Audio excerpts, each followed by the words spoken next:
Kaninong bersyon galing ang mga blanko? Yan ang tanong matapos isiwalat ng isang kongresista na may mga blanko nga raw sa ratified BICAM report ng 2025 national budget.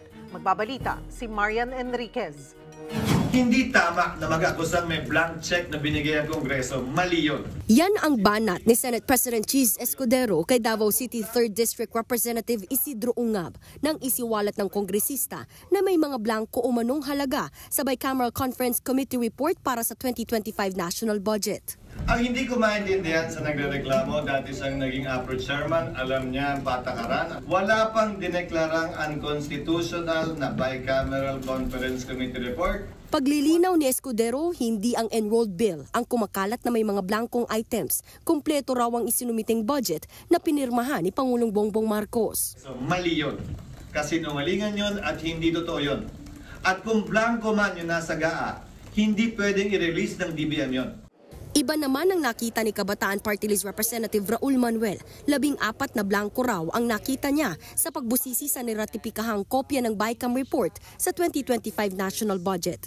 8 raw ang nasa ilalim ng opisina ng kalihim ng Department of Agriculture. May 2 rin sa Bureau of Fisheries and Aquatic Resources, 1 sa Philippine Coconut Authority, 1 sa National Irrigation Administration at 2 sa unprogrammed appropriations. Very disappointing to know na totoo na yung BICAM report na nakarating sa mga mambabatas na niratify ng House at ng Senate ay may mga blank.